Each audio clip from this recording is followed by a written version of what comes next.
சிங்கப்பூரில் உள்ள சீனிவாச பெருமாள் கோயிலில் புரட்டாசி மாத சனி சூப்பராக கொண்டாடினாங்க.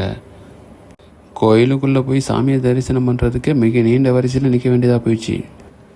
கோயிலுக்கு சாமி மட்டும் கும்பிட்டா எப்படி, சாப்பிட்டும் போங்கன்னு சொல்லிட்டு அன்னதாரணம் கூடன்னு ஒன்று அமைச்சு அவங்கள வரிசையில் நிற்க வச்சு கோயிலேருந்து வெளியே கோயிலுக்குள்ளே பல வரிசைகள் இருக்குது. அதை தாண்டி கோயிலை வெளியில் அந்த பிளாக்கை சுற்றி அதுக்கப்புறமா கோயிலுக்குள்ளே வந்தாங்க. இதுதாங்க அங்கே சமையல் கூடம். அந்த முன்னாடி பார்த்தீங்கன்னா அது சமையல் கூடத்துலேருந்து சாப்பாடு எடுத்து வந்து சாப்பாடை இங்கே இருக்கிற மேசையில் கொண்டாந்து வச்சு அப்புறமா அந்த அன்னதான கூடத்துக்கு போய் பரிமாறுவாங்க.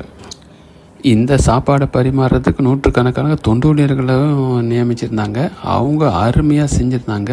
யாரையும் முகம் சொல்லிக்காமல் எவ்வளோ கட்டுக்கணக்கான கூட்டங்கள் இருந்தாலுமே அவர்கள் அருமையாக ஒவ்வொருத்தரையும் வழிகாட்டுத்தின்படி நீங்கள் இந்த வரிசைக்கு போங்க, நீங்கள் அந்த வரிசைக்கு போங்க, இந்த வரிசைக்கு இத்தனை பேர் தேவை, அவங்களுக்கு என்ன தேவை அன்ன தேவைன்னு சொல்லிவிட்டு ஒவ்வொருத்தருக்கும் அழகாக பண்ணியிருந்தாங்க.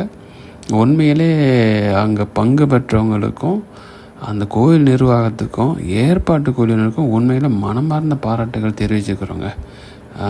வாழை விருந்தோட உபசரிப்பு அருமையாக இருந்துச்சு. நீங்கள் பாருங்களேன், சாப்பாடு, கூட்டு, பொரியல், வடை, பாயாசம் அருமையாக இருந்துச்சு. கடைசியாக பெருமாளை தரிசிச்சுங்க. இது போன்ற அப்டேட்டை பார்க்க எங்கள் சேனலுக்கு ஆதரவு கொடுங்க, சப்ஸ்கிரைப் பண்ணுங்கள். நன்றி.